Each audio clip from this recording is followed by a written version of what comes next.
You know, it's crazy. I remember like when we first started hanging out. It's probably like 5 years ago. Yeah. I mean, you were 5 years ago. You were what, 32? Yeah. And I you, think you we've been hanging before but that. I mean, like I'm thinking about 5 years ago when we were hanging out. Yeah. When you first mentioned this to me, you were about 32 years old. We're about the same age, and you had never been on an airplane. Yeah. You had Yeah. never been. I remember that you said like, you were like, man, what's it like? You were telling me like, yeah, one time, yeah, we were talking about traveling. You're like, yeah, one time me and my family went to Florida. Yeah. I was like, Jesus Christ, what a life. Yeah. And now you're traveling everywhere, man. Yeah, I was 35 when I first flew. Yeah, it was actually me and my, I guess, friends went to Florida. Yeah. Basically, it was four guys going to Florida, and then last minute, I think they decided they didn't want to pay for gas. Yeah. And I knew their older cousins, I was friends with their older cousins. Yeah. And they just hit me up, and they're like, yeah, man, we had somebody drop out. You want to go to Florida? Wow. And I'm like, oh, okay. They're like, yeah, our mom's got a condo down there, and you could stay for free. You just got to tip the cleaning lady like $8. Huh. I'm like, dude, hell yeah, I'll go to Florida. Wait, how old was this? I was probably like 23 or something, 24. And so we get inside this little Grand Prix. Yeah. Dude, 5 guys in this little Grand Prix. Wow. And we're driving down to Florida, and I'm in the middle seat the whole way. They're like, everybody, I just had to sit in the middle the whole way. Yeah. And which is a messed up rule. It's a 20-hour drive. Yeah, you're a small guy. We should rotate. That was their argument. Yeah. They're like, it makes sense. The small guy. I mean, you don't want a big guy in the middle. Well, I was the same size as the driver, but he's like, I don't trust you to drive. So it's like, I get it. Yeah. So, dude, I had to fill up the tank every time we stopped for gas. Wow. I'm like, dude, I just filled it. Like, How I was long is like, that drive from Youngstown to? It was about 20 hours. Wow. Yep. And I was like, bro, I know I filled up. I was like, dude, I filled it up twice on the way down. I was like, there's 5 people in this car. Yeah. Like, we got there, and then how am I the first to fill it up when we're leaving? So, and they wanted the most expensive gas because he thought he had like his car was a race engine. He deserves thought, premium. Right. He fell for the old, they got, basically they'll sell you these cars. I worked at the car dealership, so I knew. Like, it was a Grand Prix, and, I worked at that dealership for 10 years. Right. So they had the Grand Prix, and they had like the Grand Prix Sport. And when they first get off the thing, I'd fill them up. I'm the one that put gas in them. Right. And I'd put the cheap, that we did the cheapest gas. Right. But then their selling point is it's a sports engine. This kid's so dumb and spoiled. His dad like bought him the car. Wow. Or his stepdad. And he was so convinced his Grand Prix needed high octane, like, right. I'm like, bro, like, trust me, it's too much for your fucking car. Does it really make a difference? Good gas? No, it's just, I've never in my life bought good gas. Yeah, and it's also like, bro, what makes you think? He's like, it's in the owner's manual. It needs to run off this type of gas. I'm like, bro, like, I know people that rebuild race cars, and those are the cars that run off that type. You need a specific engine. Yeah, yeah. It's like, bro, it's going to ping a little because the truth is you don't want too high of gas inside a kind of a standard engine, if you don't got that crazy horsepower. Huh.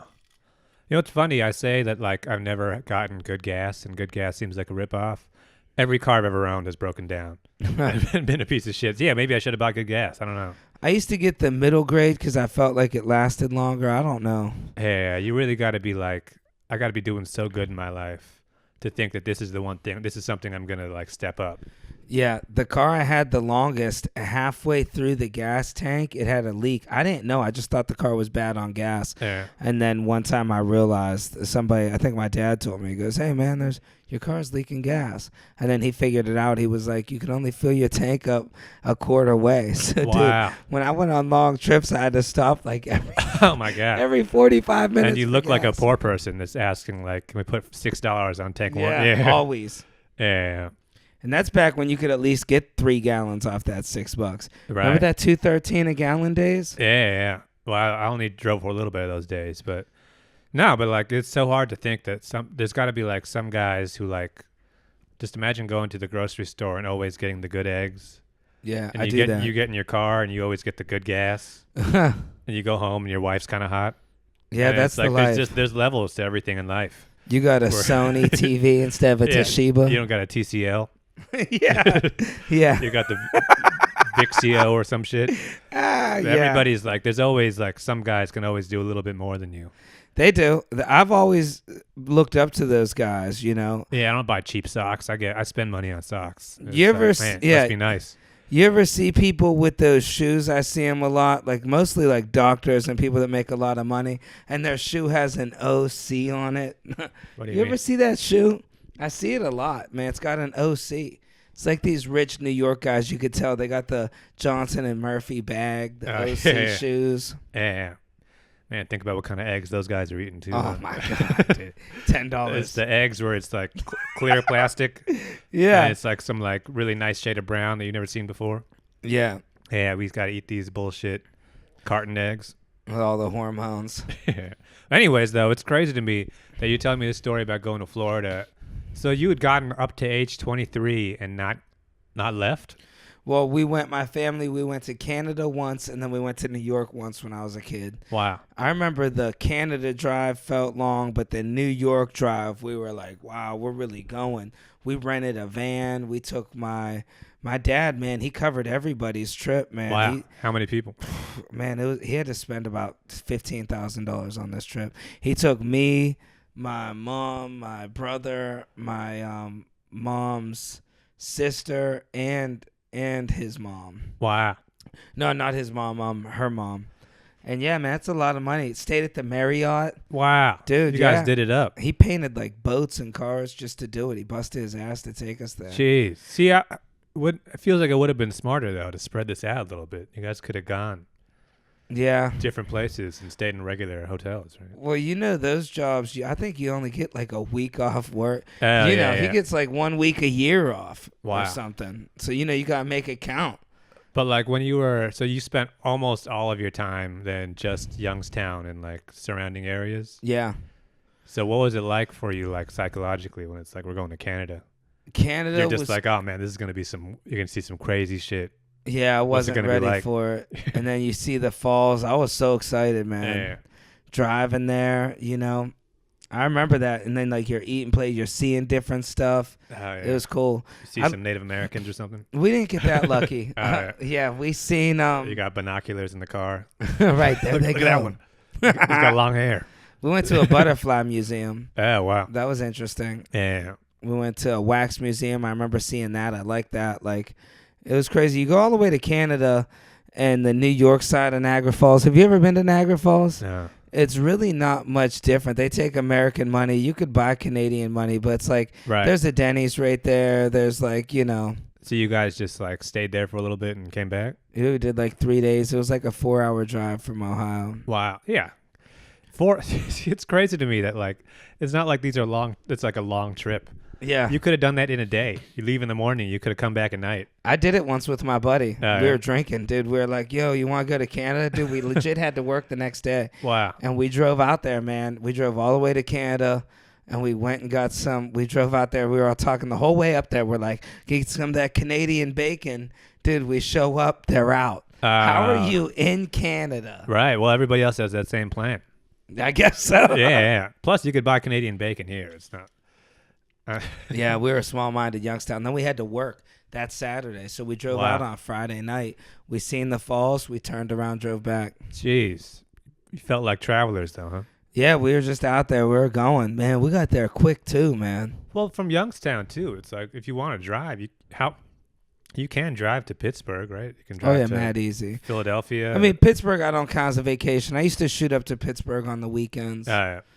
But I mean, like I feel like you're pretty central to the country. If you just drive 12 hours, you could be to a lot of different parts of the country, right? We would hit Cleveland on the weekends, Akron, Pittsburgh, mostly. Columbus was about 4 hours.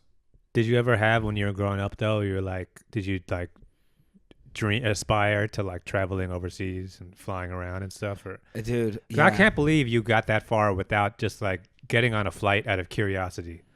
Yeah. Because you talk about how much a flight costs, especially like a few years ago. Now it's more expensive, but like you could have got on a flight for like $60 That's crazy. I just didn't to like realize get that. on an well, Spirit Airlines or something. But Yeah. like just to like experience the feeling. Because I remember you were telling me We were talking about when I found out you had never been on an airplane, and you were like, "What's it like? Yeah. Don't you get scared of being?" And it's like I feel like at some point, just out of curiosity, I would have got on an airplane and just flown to Iowa or something. But you got to keep in mind, honestly, with two things. One, I lived on my own since I was real young. And then two, like, I rarely had $1,000 to my name ever. Like, Right. only a few times in my life I Yeah. had $1,000. Right. Like, you can't really do much. Your rent's $500. You got, I had a car payment. Right. Yeah. But I mean, like, I think we're seeing it now. Like when we were like little kids, I mean, my family traveled a lot, but like it used to feel like a big deal to get on an airplane. That's what everybody complains about. Is that back in the day, people used to dress up to get on an airplane. Wow. It used to be nice, and it used to travel, and things used to feel more dignified. And you go around now, and everything is like Spirit Airlines. They're nickel and diming you, and it's all this like white trash people that are traveling. Yeah. But it's like you could have always traveled. Yeah. People are realizing now that traveling, it's like you can do it on a budget. I didn't have the suit back then. Oh, I yeah. couldn't. Well, that's the thing. People exaggerate. It wasn't that nice. I mean, I wasn't flying in the 50s, but early 90s traveling was still kind of shit. Yeah, I used to look up at airplanes since I can remember. 5 years old, 6 years old, cutting grass. Wow. And I'd always like be like, oh, one day I'm going to be on that plane. I'm going to own that plane someday. Yeah. I was like, I'm going to be flying somewhere. So I guess I always thought about traveling. Yeah.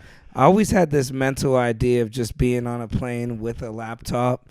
And now I own a laptop and I fly all the time. I never pull it out on a plane. It's just like you could, but it's just like it's all shaky.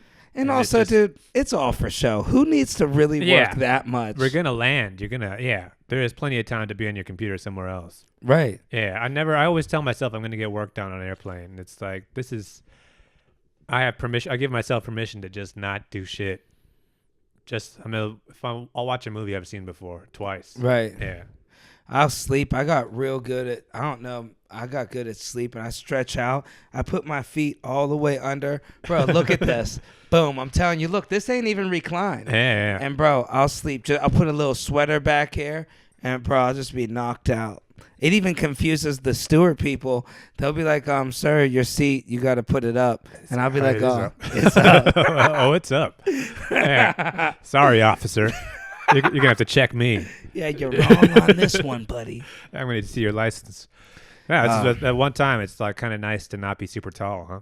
Oh, yeah, the airplane's the best time. I hate when I'm sitting next to a big dude and, or you're in the middle seat and they're just like, yeah, I'm taking this armrest. Because I'm like, bro, I'm taking it too. Like, we got to share. Sometimes people are just too damn big. Like, and I'm not shaming anybody, but there is a certain situation to where you gotta care somewhat of other people. If you're that damn big, you should sit in an aisle, or you got sit on the end, be cordial, sit like this.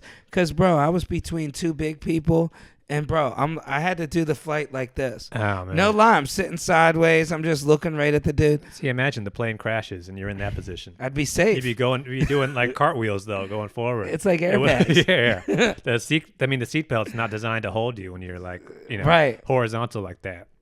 These guys, two guys, just big, man. Well, you're doing a lot of these flights. This is all for like cruise ships, right? Yeah. So you're flying to a lot of big guy locations, huh? Yeah, that's a good point. Miami, you're flying to Miami. You're flying to the DR. These are the big boys fly. I never thought about that. Yeah, right. That's a good point. Yeah, that makes sense. You're flying to Seattle or something. It's going to be skinnier people. Yeah. But you're flying where the dude's got some pounds on him. I'm going where the problem is. Yeah. Right.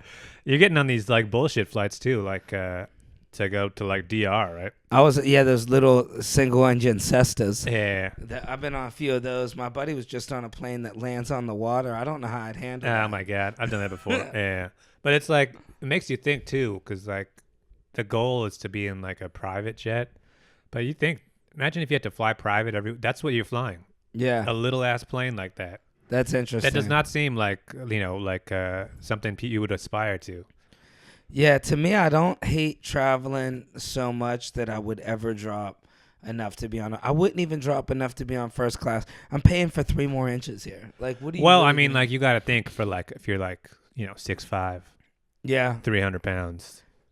Yeah, for me, I mean, maybe on longer flights, I don't know. I think Yeah. these guys get that gold status. You got to gain some more weight. Yeah. See how you get feel. that first class in it. I'm getting there. Up Yeah. 2 more pounds. Yeah. Once you get up to like 250 though, Yeah. Then you it's got to time rest to go your first arms class. somewhere. Yeah. I do the you know, when you do these little flights from island to island, like I was in Turks and Caicos and Yeah. Belize. Belize has a lot of different islands, so you have to fly a plane from one island to another. Yeah. And out here, people don't believe in deodorant, like for real. I'm not making fun of. They're probably better off. They won't get Alzheimer's, but Yeah. if you're on a plane with somebody, Oh, it's brutal. 12 people, and they don't do, it's enough to make you be like, this is no good. Well, you're also in like sweaty areas. Mm-hmm. There are places where like the both ends are going to be sweaty.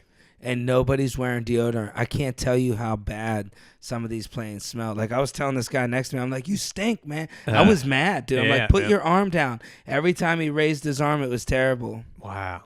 It And was you like- got to think too. It's like these are areas where like people eat a lot of meat. Oh, that Yeah. makes sense. The diet. Yeah. There's not a lot of people drinking water. I mean, like that's what contributes to body odor. It's like eating meat and like saturated fats. Interesting. Yeah. I didn't know that. That's why it does smell. There's a certain smell I've experienced in Japan, but it's lesser so. People aren't eating as much, beef. So what, in Japan are more people vegetarians? Oh, it's a bigger part of the diet is like vegetables and seafood and stuff. Yeah. As opposed to like, chicken and, beef. Yeah, I always see those arguments where people go, here's an experiment. Take some chicken and leave it out for 2 weeks and see what it smells like. And it's like, yeah, but dude, I think if you almost leave anything out for 2 weeks. Well, I mean, like if you've been around vegetarians, there is less smell. I'll give them that. It's a different smell. It's Yeah. not necessarily pleasant, but there is less body odor. A good friend of mine's a vegetarian, and he doesn't wear deodorant. He does not smell ever. Yeah. I mean, because like when you eat meat, I mean, something is dying inside of you, and your body is, breaking it down. And it's coming through your pores. Wow. But with vegetables, it's like your body can actually process it better, and it's not like a dead animal that's seeping through your pores. See, it's crazy to me that you even know this stuff, man. I am guessing this stuff, but I'm pretty sure I'm right. You're going to have to, answer in the comments. Yeah, a lot of this food, when I go to these other places, if you're not ready for it, your stomach doesn't agree. Yeah. It's bad to test that out. And then you Yeah. go on a plane, the person really hates it. I ate some of this stuff. I don't even know what I ate, dude, in Belize. Yeah. I ate some chicken, some other bullshit. And, bro, the amount of gas I had on the plane, bad, bro. Well, Bad there's that gas. too, and like you go to places like that, and they tell you don't drink the water, Oh, yeah. and you're sweating all day, so it's like, when am not? Yeah, I mean, it's a combination of those things that it's gonna get you. Jamaica's like that. They will not. They'll be like, "Are you sure you want tap water?" I'm like, "Nah, I guess I'll take a bottle." It's like $3.25. Wow. That's why everybody drinks coconut. You can get the same price you can get a bottle of water in Jamaica. You can get a coconut. Oh you know? yeah. But I feel like it's like not satisfying to drink. I don't like What, a coconut? I mean, like after maybe one coconut. After you've already had a coconut, though, it's like I gotta drink another coconut. Yeah. Come on, let's mean, mix you this up. This is like it weighs you down after a while. Yeah, I only drank one coconut because I'll hydrate you. It's like a gallon. It is, but it's like sugary. Is there sugar in I mean, it's coconuts? natural. It's like drinking juice, where there's just naturally occurring sugar in it. Where it's like I gotta chase this with actual hydration. Yeah, you can't. And nobody's buying bottled water in Jamaica. Like, they're not wasting their money on that shit. Do you think about like? I mean, you said you actually kind of like traveling. Yeah, I do. It's cool. I mean, the thing that gets me is going through customs a lot. People just feeling on you. Sometimes, dude, I'll be honest with you. You get to these other countries, dude, there's no more rules. There's people. I had one dude just feeling on me in DR one time, just overly. He was just enjoying himself, dude. Wow. All I had was shorts. I had nothing. Shorts and a t-shirt and flip-flops. No underwear. Wow. And, no, he's not doing no back of the hand. He was really checking. Huh.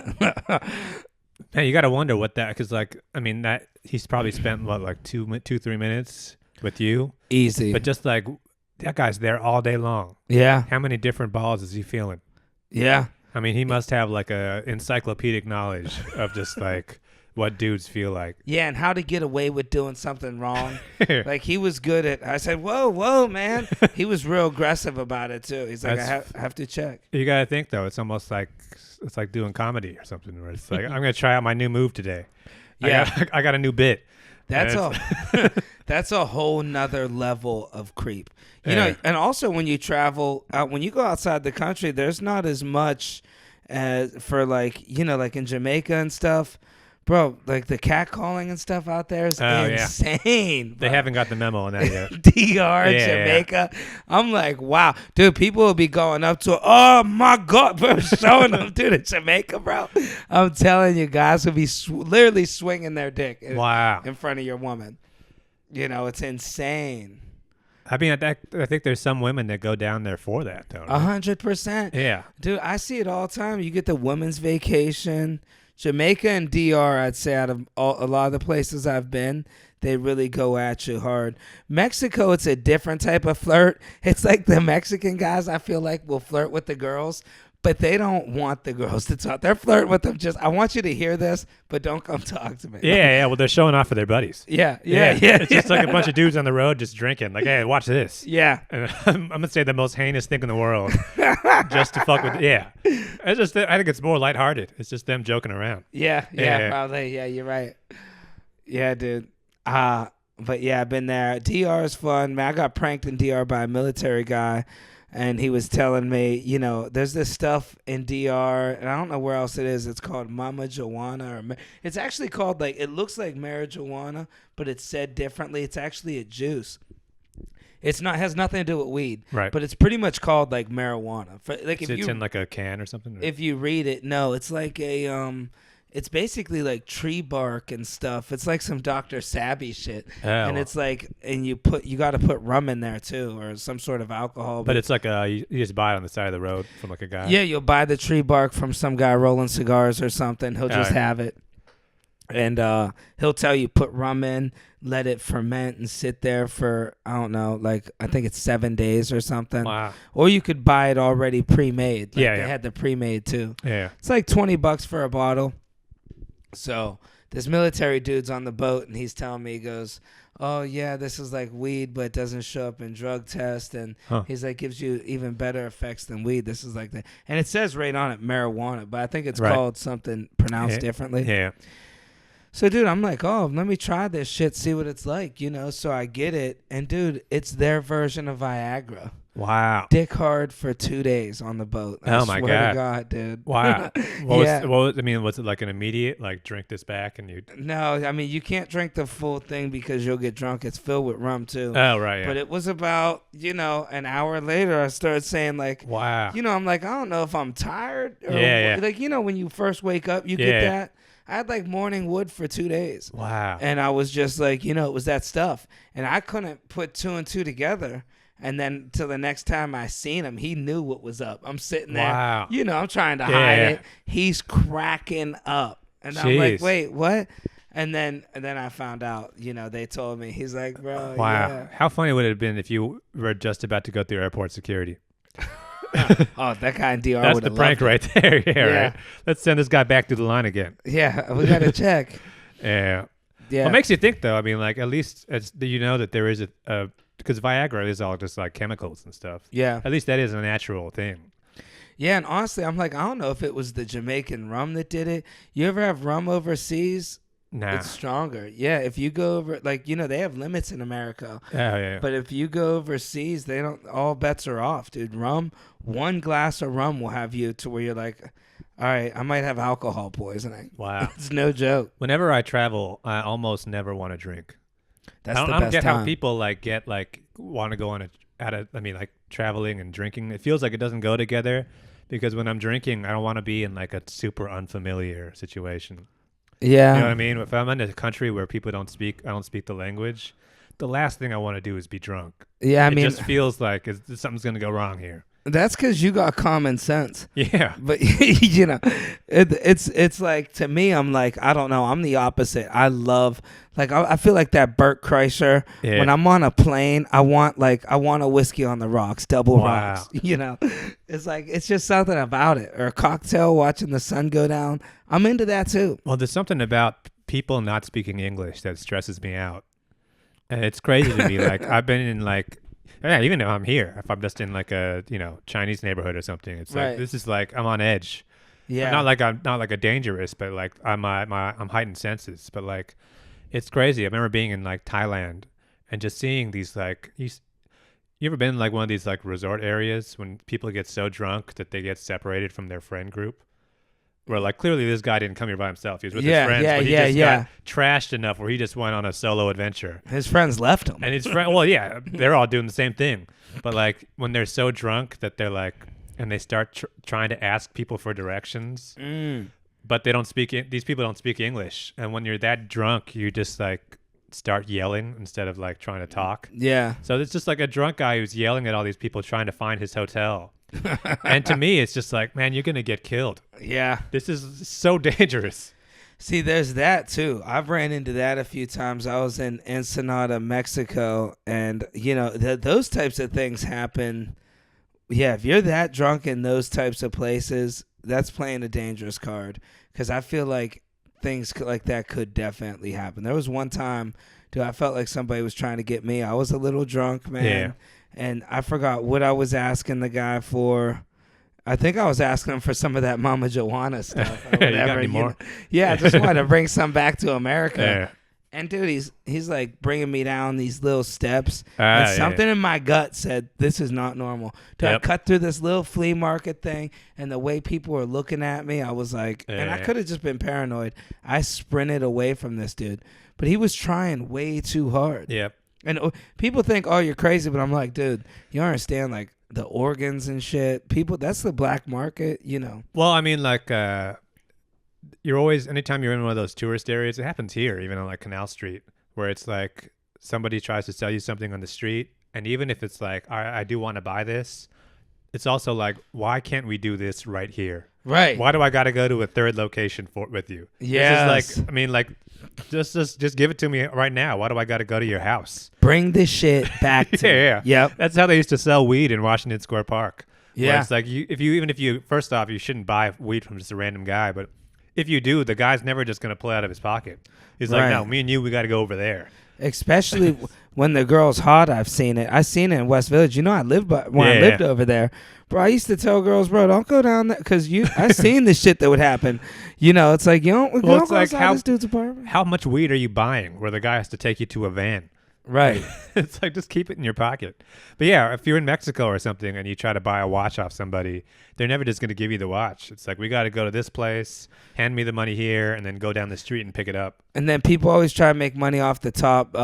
What do you call it like that? The Bahamas. You'll always see people, everything somebody's trying to skim off the top. They'll be like, I got weed. They'll take you to one guy will take you to another. I swear to God, I said, you know what? I don't even fucking want to get high now. Yeah. Well, that's how I'll like, you get into a cab and you ask the cab driver, where's a good place to eat? And the cab driver is going to be like, oh, I know a place. That place gives him a kickback. Yeah. And like that kickback is like, you know, they have a deal with somebody else. So like those areas, it's all just like a network. It really is. One person leads you to the next person and the next person. Yeah. Same way with cabs. When you're getting the cab somewhere, they'll always get you. Yeah. Take you somewhere, the hotel. Yeah. Even just like the cruise ship, they own the island. Mm-hmm. So it's like, we're going to take these people who can't go anywhere to a place that they got to get, you know. Once you corner the market, there's times I had to spend $40 on a cab because you're in like, dude, you're in like Grand Turk, but deep in Grand Turk. Yeah. There ain't shit out there. It's all vans, and all the van people know each other. Yeah. They'll be beeping. Yeah. I was just in, where I just came back from Belize. Belize was like that too. You could be in one part of Belize and drive so deep. I didn't realize how much stuff is in Belize. Right. But you could. That's the whole country. Yeah. Like, dude, I had no clue. You thought it was just a city? I really did. Wow. Dude. And it's like you were driving. There's parts of Belize where you're like, bro, this shit is dangerous. This is bad. Like this. That's like where drug dealers buy like an entire 100 acres.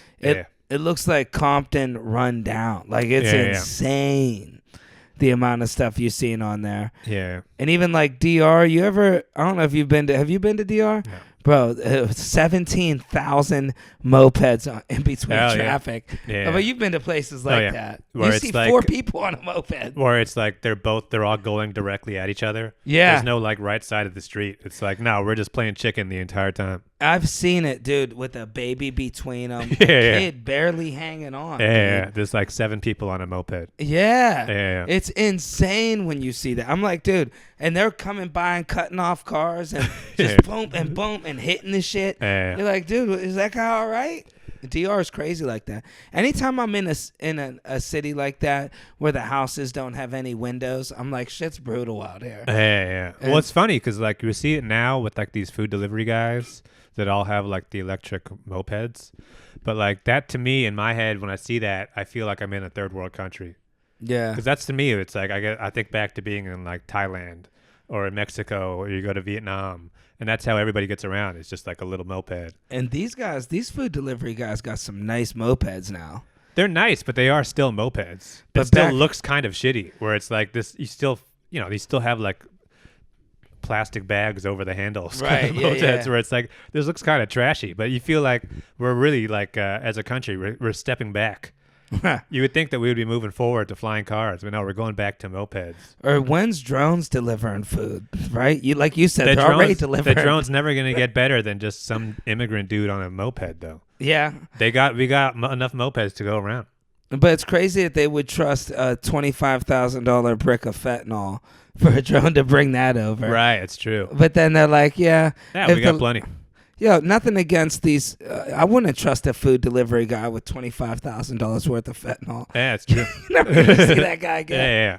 Yeah. I got a business to run. Yeah, dude, but think about back when me and you were delivering, back in the good old days. Back when there were actual bicycles. The Postmates, dude, I remember, like, I would have killed to have a moped. Yeah. I remember doing the juice runs where you would go 37 blocks on, like, Avenue C. Yeah. You ain't catching a train. You knew the buses, though. You always reminded me of, like, a Spire, Mission Impossible guy. You had to watch, you'd be like, here, and you know directions. Yeah, well, it's like you go up First Avenue, move over, back down Second Avenue. Yeah, delivering. People don't realize when they're getting food delivered that the guy's riding the bus. Yeah, I daydream too much. Yeah. When I was doing food deliveries, I'd be like, I'd walk way past the place. The person would be messaging me. I see you on the map. You passed up my house about 10 minutes ago. Yeah, right. 3rd Street, not 3rd Avenue. Yeah. Oh, right. Okay. Yeah. It's difficult to get around the New York like that. As easy as it is. Funny though, you think that how many of these delivery guys now they came from those places that you're traveling to, right? Where it's like that's the lifestyle they're used to. It's like I'm getting on this moped and I got to get there now. A lot, yeah. So we're not no lights are gonna stop me from getting to where I got to go. And that's why this New York traffic is nothing to them. Yeah, they came from DR. They don't give. It's like this is just me running against traffic, not me and my wife and my 4 kids on this moped. I'm used to taking a family on this bitch. Yeah, get out of my way. Right. I'll ride on the sidewalk all day long. I don't care. Yeah, and they're wild. That's why they're so good at this shit. Yeah. When I go to these places, everybody knows New York. They'll be like, "Oh yeah, I was there. I overstayed my visa 10 years. Yeah. They got me, so I'm here now. My son lives there still, right? And things like that. They always tell me these guys from other countries. They got the what was that dude's name? The Top G. They got his mentality. They all say that. They go, "What you want to do? You have kids here. You come back twice a year and visit." Wow. That's what they all tell you to do. You set them up. They say, "Don't have kids in America." I made that mistake. You don't want no American kids. They try setting me up too. They'll call me. I found one for you. This guy called me in DR. He's like, "I got a good girl for you. She already has 1 kid." Like that's a good thing. It's like nothing against it, but to be fair, that I guess. Some guys are into that, I guess. Yeah. If you want a family, you already got a head start. See, can you imagine? Do you see yourself traveling for actual like just vacation traveling? Because to me, it always feels like, I mean, like if you travel every week for business, just for touring, doing stand up, it is crazy to me when you see comics that like, oh, today we're gonna go to Paris now. Yeah, I'm just gonna get on a flight, and it's like that would be the last thing I'd want to do. It's the last thing I want to do, but then again, there is some sweet pleasure in when you are going somewhere and you don't got to do shit. You don't got to listen to nobody. Yeah. You could get drunk if you want. I can't get drunk on these vacations. Like, right. I got to always be on my A game. But just to me, it's like the airport sucks so much. Flying itself doesn't really bother me that much. It's just getting to the airport on time and security and waiting around. That's the part that stresses me out the most. But just, I always feel like we work so hard doing comedy, and we know our goal is to be on the road and touring and selling out and everything, but you're always going to have to deal with that airport thing. Yeah, You see, ever think about that? well, for me, if we were touring in the U.S., Yeah. I would love it. I wouldn't mind it because I've had this experience of no internet on the ships and always flying out of the country. Yeah, it's So annoying. when you throw that customs in and then the immigration and the paperwork and the stuff with COVID in other countries. And Yeah. dude, it's so hard to travel right now in and out of other countries. There's so much BS, bro. If we're just flying to Florida, I would be like, bro, that's vacation. We got 2 days. Go down there, knock it out. I guess, but I really see like it's got to wear on you so much to be, because you see some guys, it's literally 3 times a week they're at the airport. It's like, god damn, psychologically, just knowing that you got to, just the feeling of knowing that I have to go to the airport in the morning, it ruins my whole day. These guys that I know that travel a lot, I get to see how they operate and move, and they got it down. Like, they got the global entry. They got the American Express. Even then, though, even if you have all that stuff, the airport still sucks. It still sucks, but nowhere near as bad, bro. Yeah. I mean, there's ways you can step it up. That global entry, man. Yeah. That's not bad. You get, like, an American Express. You can cut a line of 1,000 people. Yeah, but, I mean, like, the thing with traveling, I think, because you've only started traveling these last few years, I've been traveling my whole life. My mom is like a travel agent, so we always. Oh wow! We got free tickets. We're always flying around everywhere, and it's like I've seen it in my lifetime get so much worse. Yeah. I was flying before 9/11 when it was like you could just sort of walk in. Wow. There was like, I mean, there was security, but it wasn't like take out empty your pockets, shoes, belt, all that stuff. Yeah. It was much more just sort of walking through a metal detector, and you just sort of got through. So you didn't have to get to the airport so early. And they weren't, things weren't getting canceled as much. But in the time that I've been traveling, things have gotten that much worse. Just think 20 years from now, this whole process is only getting worse from here. Yeah. As bad as it is now, it's only going to get worse. Because even like people who are, when Clear and like TSA PreCheck first came out, it was like the move. Everybody was getting it. But now everybody's got TSA PreCheck. So now even that shit's not that cool. Yeah. I'd say the worst experience. I just hate. I had one time, dude. I don't know if you ever noticed this about me, but all my fat goes to my bottom lip. Yeah. Doesn't it look? People think I used to chew tobacco. One time I was in Jamaica and this dude put on gloves and checked my Wow. mouth. Yeah, he thought I had dope in there. Or Jeez. Something. How much dope could you possibly fit in there, too? I don't know. I was dead tired, and I think that's why I was up all night. Did shows in Times Square. You know how I do it. Yeah. Go to the airport. Dude, I couldn't even keep my eyes open when I'm talking to the guy. Because you look doped out. Yeah, and he's like, hold on, wait. And then they didn't have my name on the list. Wow. And I was mad, too. I'll be honest with you. I was getting cocky with the guy. Yeah. I was like, I was sitting here for I was like, dude, I've been sitting here for 5 hours. I said, call somebody. This always happens. It was like my 3rd time at that port in Jamaica. Yeah. And he just was like. That's what's funny, though, about the airport is that everybody, like, people get mad and they start yelling at somebody. You cannot argue your way through a situation at the airport. Right. Whatever your problem is, I guarantee you yelling at the guy is not going to get you what you want. Or the girl, especially if she's black. No, you'll never get away with it. Well, it's like they're not like, oh, in that case. Yeah. It's not like, oh, I'm going to call your manager and your manager's going to fire. It's like, no. They have all. That's the feeling. The overall feeling of traveling at the airport is they have all the power in the situation. Yeah. There is no Yelp review you can write that's going to shut down JFK. Where it's like, we don't give a fuck. Don't fly. Yeah, some people, a lot of it weighs down on the individual a little slightly, but I know you can't get through. But I had one situation where I was through the other side, dude. I had my bag, but I'm quick. Like, I just shorts, flip-flops, bag. Yeah. Like, so, dude, I just have flip-flops. So I grabbed my bag, I'm wheeling it. This girl thought I carried my bag through. She thought I went around the thing with my bag for some reason. Now, I didn't know. I could have said, no, I'm not doing that. Check the cameras. I'm not that bold. And I'm not trying. And when you got a flight, I'm not trying to get arrested at JFK. Right. This girl's like, hey, no, you ain't going to fool me. Get to the back of the line. Yeah. I almost missed the flight. Dude, I just made the flight. She's like, I know you had that bag with you. Yeah. And it's like, I'm never going to win this argument with this girl. But all these like guys, like we talked about before, these like I know my rights guys. Yeah. Or like it's like, oh, I travel every weekend. This is how it's supposed to be. Every time I get to the airport, there's always I always see somebody arguing with TSA or they're arguing with like the ticket people, and it's like, I don't know what you think you're about to accomplish, and you're probably right. That's the thing. Most of these guys, they're probably being right. They're probably on the right side, but it's like this is not going to work for you. You run into those hard-headed workers, and they don't care. They don't. There's nothing to. They have.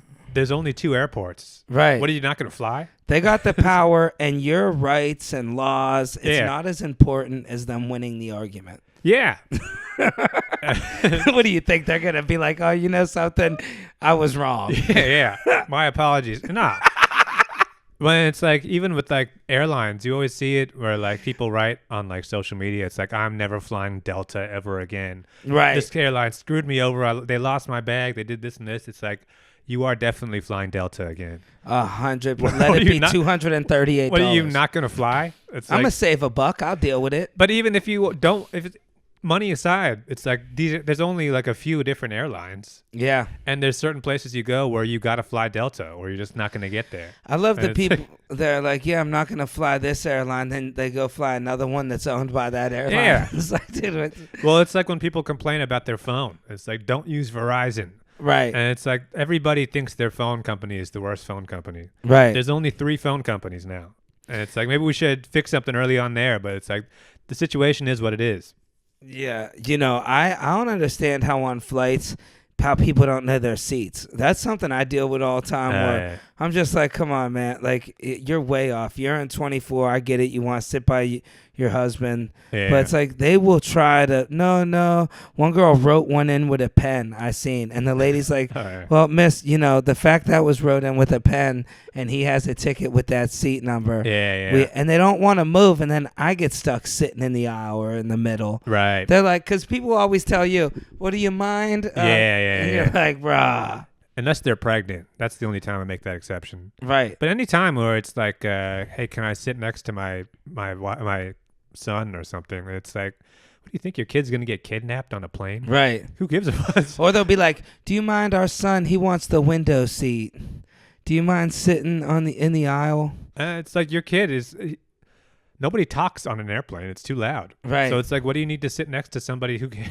Right. Yeah. Honestly, I'd rather not sit with my kid if I had one. Give me a little break. You watch him for a little bit. Yeah. Well, it's like we're on a plane. He's not going to run away. I had one kid kicking the back of my seat the whole flight, just kicking it. Yeah. I'm telling the mother, and she's like, you need to relax. He's ADD. I'm like, bitch, I am too. Yeah. Most people are. Yeah. Yeah. And the whole flight, dude, and the mother wouldn't do it. Wow. She's like, I'm sorry. He doesn't understand you're ill, Jimmy. And she's making it so much worse. He's got the kicking disease. One girl, dude, I seen this one girl, dude. She had they headphones. Okay, you know, you got to have headphones. Yeah. And, you know, they didn't have the proper headphones to fit in the iPad. Like, it's, you know, whatever. So anyways, they were playing with music, and they're like, look, you can't do this. And this wife was egging her husband on. See, anytime somebody's like, man, why would that guy fight 3 TSA agents? And it's like, you didn't meet his wife. Yeah, behind that guy. Yeah, right. There's an old saying in Grand Turk that it goes, behind every man, death is following him, and that's his wife. Right. You know, or whatever the saying is. But yeah. She's like, John, you believe he wouldn't let our son play the music, John? Dude, for like 20 minutes, finally John had to stand up. Yeah. Want my son to play the music. Yeah. They both get arrested. Anytime you see a fight, too, on an airplane, you realize how small airplanes are. Yeah. Can you actually imagine trying to like have a fist fight in that small of a space? I would. Yeah, no, that would be crazy. You're going to take out everybody else that's around you. It's impossible to fight. Unless you're like Tyson. Remember, he pieced that dude up quick. That was quick, though. If you had to stand up and move around. Yeah. There's no footwork happening on an airplane. Plus, that's Tyson. Yeah. I mean, you're swinging and there's no space. I always get worried with things like this, even with buses, but way more by the airline, like the emergency exit row. Like anybody could just pull that red lever. Don't you ever think about that? They could, but I'm pretty sure you got to do more than that. Yeah, you'd have to. They act like it's just like and you can always pull it, but I'm pretty sure they got to press a button. Or You ever see the people agreeing to sit in the emergency exit line? It's the people that they can never accomplish the job that needs to be done, but that would be they want to be that. It's like, come on, we got no luck with you. Don't leave them in the thing is, they always go through that whole spiel about like you have to help out if you're in this, but it's like you didn't sign a form. And even once we're in that situation, it's like it's any man for himself. Right. We're not like you didn't sign up to be in the military here. Nobody's waiting. Like, come on, this guy got to open up the door. Right. We're going down. Rules are rules. This man's a designated. Yeah, no. Once it opens, I think once the plane goes down, they just open that shit and you jump out. I hate when you get on a plane and there's no TVs. You got to use your little phone to watch it. Yeah. That sucks. Nah, I mean, I just use the iPad at this point. Oh, that's the thing is, you weren't traveling back before like the screens. It's like when I was a kid, I was flying to Japan, 16-hour flight or something. Wow. And there was no screens in the back of the seats. Wow. There was just like one small. It would be maybe like 20-inch TV that's on like the ceiling. This for like the entire section of the airplane of like maybe every 10 rows. There's like a small like screen that's planted on top of the hall, or that's insane. The aisle, and everybody just had to watch that one screen. They would just show maybe 2 movies back to back, 2-3 movies back to back. Wow. And you would just get the shitty headphones and plug them into the thing, and everybody. That's the thing, though. It kind of made the flight feel more like a community. Everybody has to watch the same movie at the same time. True. And they had to, because it's kids watching, they have to pick it would be like a PG-13 PG movie or something. Wow. But now it's like, I think that's kind of like why people are more crazy now on flights, is that everybody gets to be in their own world. Yeah. Where it's like, I'm going to watch what I want to watch. Back in those days too, they made you turn off all your electronics. There was no airplane mode on anything. Yeah. So it was just when you're getting on this flight for the first 30 minutes, no electronics at all. So everybody just had to sort of sit with their thoughts. But now it's just like, no, I'm in my own world. I'm following all my own rules. Yeah. I'm taking off my shoes if I want to take them off. I hate that. I'm kicking this guy's seat. I don't give a fuck. I'm the king. Bro, yeah, I'm taking off my shoes. You know what else I hate? When you're walking down the aisle, you could avoid bumping into me. Some guys just don't care. If you're in the aisle, some guys like, let me brush my dick on this guy. It's like some guys, I think it's just because like especially big fat guys, they can't walk down an aisle without using their arms too. So they gotta it's like rock climbing. Yeah, your seat's going. Each seat they gotta just move like this, and it's like, why are you putting your arm right by my ear? Yeah. What do you call it? I'll tell you who really gets you the worst is the workers, and they're sassy. Not the women, but you get them gay, or not. I don't know if they're gay, but they're male stewardess. Maybe they're straight. I don't know their sexual flight preference. attendant. If I had to bet money on it, but anyways, they don't want your elbow in that aisle at all, dude. They'll knock that thing out the way with the drink cart. They'll use the cart. They'll use their ass, whatever. They're moving that arm anytime you stick it out. Well, I feel like the attitude of the flight attendant, it's slightly above the guy who works at the airport. Yeah. I mean, like you can't go full aggro on people, but you also, it's like, what are you going to do? They're a little too cocky. Like I had to put my bag somewhere and this person's getting mad at me, my book bag. I couldn't find nowhere. I'm like, well, do you know any? Oh, it was just my book bag, but there's a certain part of the plane where you're not even allowed your bag. Yeah. So I'm like, do you know where there's one open one? He's like, that is not my job to place your bag, sir. I'm just like, well, what the fuck do you want me to do here? Move somebody else's suitcase? You want me to just go home? It's like, I'm on the plane. That's the thing. Whenever these flight attendants are messing with you, it's like, look, buddy, I don't want to be here either. I don't know. What do you want me to do? Yeah. I'm trying the best I can. Right. Everybody's doing their best. I didn't come here to fuck with you. Do you got a favorite place? Never knew you traveled a lot. Dude, I couldn't imagine 16 hours. I mean, going to Alaska. Imagine 16 hours. But that's straight plane 16 or different airports? No. I mean, like flying San Francisco to Tokyo. I think it was like. But 16 12, on the maybe plane. 12 hours, 13. But so or are you counting the layover? No. The These are just long ass flights. I mean, you're going over the entire Pacific Ocean. It's a really long flight. Wild. Dude. What's crazy too is like, because now it's easier when you're an adult and you're like more relaxed. But like, just imagine doing that kind of flight when you're 8 years old, 6 years old. How like hyper you are. Yeah. and you have no. That was pre iPads. That was Yeah. nothing. That was just me with my thoughts and like I don't know, playing like I don't know, 21 questions with my mom or something. Yeah, dude, I was way too. My parents probably never took me on vacation because 24/7, I was like, Yeah, you're just too ADD.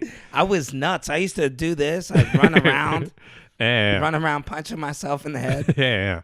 But just imagine, like, try and take that kid on like a 12-hour It would flight, never work with me. I know it. and you have to like kind of keep him entertained or something. Yeah, that's got to be wild. That's like, I don't know. Yeah, I never knew you traveled that much, man. Yeah, I mean, like we traveled almost every year. We went to Japan, so going to Japan. You and my guys mom- were like the Japanese Griswolds. Yeah, we were always going to like because my mom was a travel agent back then when people still used to travel agents. So we would get free tickets. We'd fly to Florida or something. You end up in some hotel. So yeah, I was always used to being on and off airplanes a lot when I was a kid. That's why I feel like some people, I feel like when they get older, they really feel like they need to travel. Yeah. I realized at some point I don't actually care for it. How many vacations do you think you've been on in your life? Probably like 20, 30. Oh, okay. When I was a little kid. that's I don't, as an that's a adult, lifestyle. as an adult, I stopped going on vacation. I don't go on vacation. because you did too much. Well, I'm broke too. You got I anywhere couldn't- you'd want I to go couldn't if do you it. had money? No, I mean, I never really went to Europe, so it's like I want to go to Europe at some point. But that's the thing is, I don't want to travel anymore unless I know it's not going to be shitty. So, because Yeah. some people, where it's like when they're like budget traveling, you see that it's like TikTok videos, how I went to Paris for $75. Oh, It's yeah. like, I get it. I mean, like, if you just want to tell people you went to Paris, that's cool. But it's like that vacation had to suck so much. Staying in some hostel or something. I would love to go to Europe. I want to go to the UK and see castles. They got the old school stuff in the UK, like, because they never tore it down like in the States. Like, you can go see the real medieval torture. In my mind, I used to think the medieval stuff was made up. I didn't know you could still go see the torture chambers, the actual machine that killed thousands of people. Right. You could go see that real thing in some castle in like the 1500s or something. I don't know. I don't like whenever it's like that's the reason why I don't really care for traveling is that anytime there's ever been something like that where someone tells me, "Oh, you got to see this." When I went to Cambodia, it's like, "Oh, you got to see this the Tomb Raider, Phnom Penh." I went to those like ruins and everything. Yeah. It looks kind of cool. It's cool at first, but it's like it's one of those situations where it's like you don't want to admit to yourself that you're bored. Right. You know what I mean? Where it's like, I came all the way here, and it's like, this is so I think some people, I guess there's some people that just genuinely enjoy seeing stuff like that. But it's like, for me, I enjoy it for like maybe an hour. Yeah. And then after that, it's like, all right, I'm already here. I might as well walk around. But I don't actually care that much anymore. Even in New York, it's like when I go to the museum, it's like, I don't want to be here all fucking day. Right. Let's just like I'll walk through it real quick. Check out a few exhibits, but it's like I'm not spending all day reading descriptions of paintings. Yeah, I remember I went somewhere, I think it was Grand Turk or somewhere near there, where they were known for like the rocket from the moon landing there or something, like whatever spot that is. Yeah. And I'm into that type of shit in space. So dude, I was so excited to go. And it's like as big as our coffee table, the monument. And then it's like, yep, there's a Starbucks. All right, that was cool. It's 5 minutes. You can't spend more. You got to wait, take your picture with the monument. Even if they gave you more time, how much time do you need with it? That's the thing. Right, that's what I mean. 5 minutes, I was bored of it. Like, all right, yeah, that was cool. Yeah. And then the reason why so many people like traveling, I think, is that it's a social media thing. They just want to show off for their friends and take that picture. And the excitement isn't going to the place. It's showing people the picture afterwards. Yeah. And I just don't get that kind of thrill, I guess. Yeah, it's like I'm not like that either, to where I gotta show off with it. It's almost like also like when you see people post things that's like, if somebody inboxes them, hey, I liked your set. You ever see people always post those? It's like, oh yeah. That's kind of like, like, gross. Makes you feel good about yourself type of thing. It's the same thing. But it's like, yeah. The thing too is like, even when I see comics, like I used to get you get jealous of other people when they're doing good. Yeah. But now it's like, when I realize I don't really like traveling, so you see somebody post like their tour dates. Whenever somebody I go through a cycle of jealousy where at first it's like, man, I wish I was touring more. and then you look at their tour dates, and it's like city, city, city, city, like one day, one city. Yeah. And it's like, I would hate that so much. I can already picture myself being on day 4 of that 500-day tour being like, I hate this. Bro. It's like, Well, what's cool, and especially for you though, you don't go out and like drink or go out after. So like, I don't know. For me, that would be the fun part, is hanging with people. You know, you're partying a little. But just the feeling of knowing that this person has to be in a car all day. That's what I'm picturing in my head whenever I see a list of cities. And knowing that there's no way this guy's flying from city to city. Right. These are each break between cities is a 10-hour drive. And it's like, oh my God, I already picture what my back would feel like. Yeah. And I picture myself eating at some fucking Denny's you ever go to Denny's for lunch when you already had Denny's for breakfast? You're just like, oh my God. I know this menu. You don't got to give me the menu. Yeah.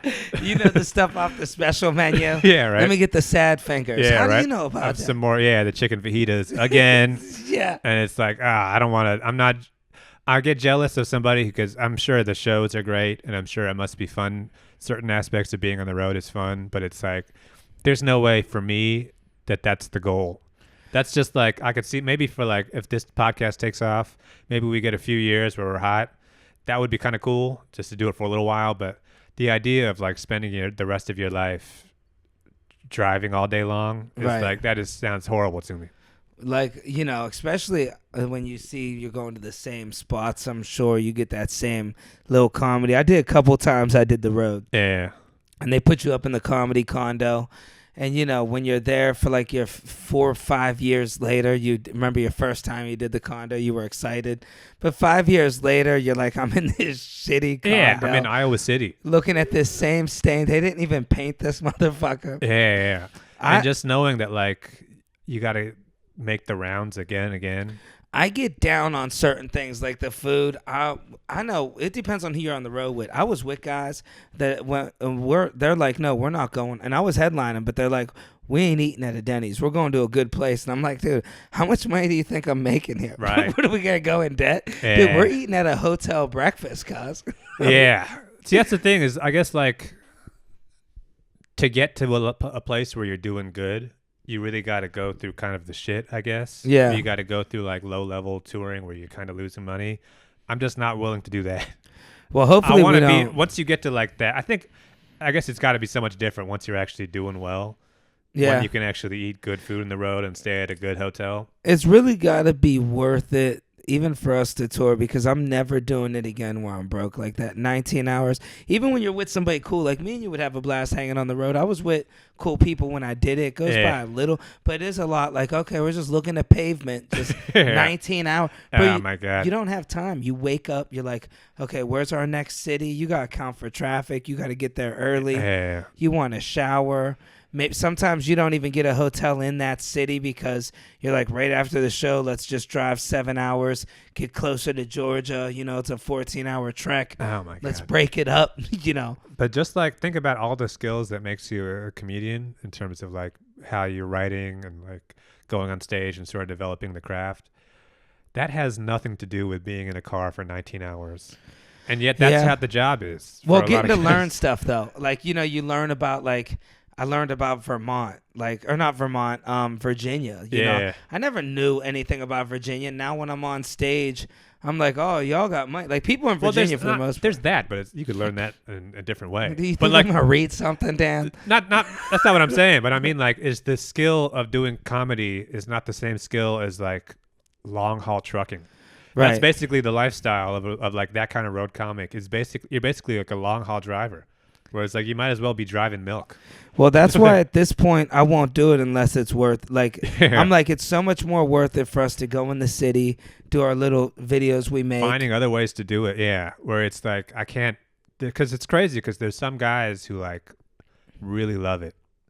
I know these guys. I have these guys where it's like they live in middle of the country, and it's like their living is 12-hour driving from one city to the next city year round. You know, I think a lot of these guys, when I talk to them, though, You ever just meet somebody and somebody tells them one time in their life this is the way something's done, Yeah. and they never even think to question it?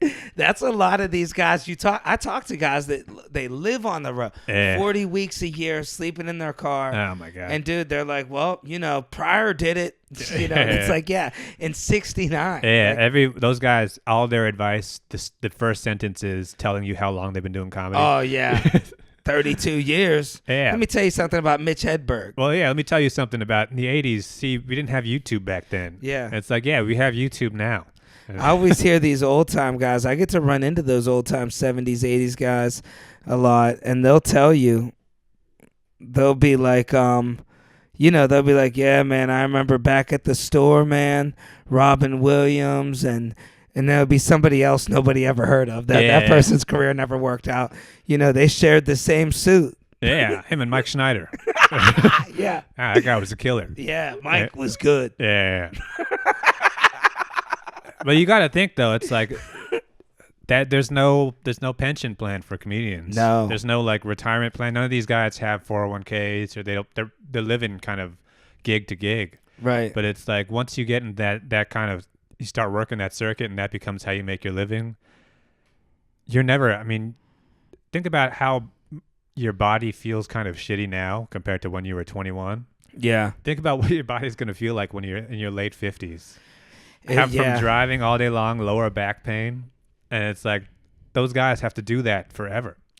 Yeah, that's why we're so lucky we're in the era we are. Yeah. Because those guys have to. We don't have to. Like, if we get this Patreon, which, guys, we're going to be starting hopefully soon. Well, these types of things, like, I see there is no retirement. Like, I don't know. That would be I met guys that are like 65 and gave it up. Like, they even quit comedy because they're like, hey, I tried for 40 years. Yeah. I should have made a YouTube video. Right. Me personally, I give them the most credit because that's just love of the game. Like, I know, if I'm 58 years old and nothing's happening, I mean, I don't know what the hell. Right, yeah. It's a sad thing to even say. Yeah, you don't even want to think about it. Yeah. Yeah. If you think about that too much, it just gets it's tough to think about. And I meet a lot of these guys, though. That's why it's always in my head. It is a reality. Well, yeah, I mean, like, on the cruise ship, even if it seems like kind of a shit gig, it's like, for guys like that, that's the best kind of gig they can get. It's the best gig. Because it's like, at least you got a place to stay. You get a great place. You're going to islands. Yeah. And, bro, these cruise ship comics, I know people joke, bro, these guys are murderers. They do so much stage time. Yeah. They know how to kill on the cruise even. I'm sitting back. I just worked with, you work with a lot of these guys. They came up with Jim Carrey in L.A. They'll tell you stories about him. Like, right, yeah. These guys know him, and they're killers, bro. Been doing comedy 40 years, and then, it's cool. They get to do a 1,500 person theater, rock it out. But Me, I'm not. Think about if that's you, though. That's what I'm saying. I'll never be that type. Like, Yeah. I do the best I could on the cruises. Yeah. I don't have a bunch of these please everybody jokes. Right. And people love me on the cruises too. Don't get me wrong, but I'm not doing 2 hours on the buffet. Dude, Right. I'm talking about, I don't know. I don't got impressions. Yeah. Some of that shit really kills. Her keyboard, like you were saying, Yeah. there's guys with keyboards that will destroy on a cruise. Yeah. And the audience loves it. I'll tell you what kills the hardest on an older crowd, believe it or not. And I'm going to say this word wrong. Was it innuendo? Yep. Sexual innuendos. Older people are freaks. Wow. We all, because they have no outlet. These 20-year-olds shake their ass on TikTok. They're getting that fix. These older people, bro, they're freakier. I'm telling you. And they're on a cruise ship. So Yeah. it's like, yeah, let's put some pineapples on our shorts. You get them drink packages. Yeah. 15 drinks in a day. You're 78 years old. What do you think's going to happen? Also, too, it's like, yeah, well, no one's getting pregnant here. I see it, dude. They were playing this game, Would You Rather, on the ship I was on just now. Wow. And, like, certain people, like, they're cruisers. This is what they do. They do 100 cruises, so they know all these cruise ship games. And, dude, the game was like, would you rather do this or do that. Either way, dude, somehow it all ended up to making out with this one grandma. Wow. And, dude, she was loving it. And people were drunk, straight tongue kissing her, dude, smacking her on the ass. And she could barely walk. The family's there, bro. She was 78 years old. Wow. And they were working why her not? over. Yeah, she was loving it, Yeah, man. as long as she's on board. All these guys, college kids, 22 years old. Wow. They were rubbing oil on her, dude. They kept using her on every prank. It got to be a thing. Wow. Yeah. See, you got to think. I mean, that lady, you can't get her pregnant. That Right. ship has sailed. And it's like, I guess if you were at the time, a point in your life when you were going to get an STD, I guess you wanted to come at the end. You don't want to come when you're in your prime, right? Right. And What's going to happen? I guess the worst thing you could do is like maybe you like break her hip. Right. Yeah. I mean, that would suck, but I doubt you were like being rough with a lady like that. Right. Yeah, you had to be gentle. It's a real one. gentle lover when you're But you with never a know. 78-year-old. Yeah. I mean, yeah, you're right. At that point, and I'm telling you what, she loved it. She had the time of her life. Wow, just man. imagine like she's writing the Yelp review afterwards. Yeah. Carnival Cruises. Right. As a World War II veteran myself, I was pleased to go get ran through in Turks and Caicos. Yeah, by the guy with kind eyes. Yeah, you know, right. those older people. This 19-year-old boy. It was with a so tribal delightful. tattoo. Yeah. Yeah. All right. I think we're good.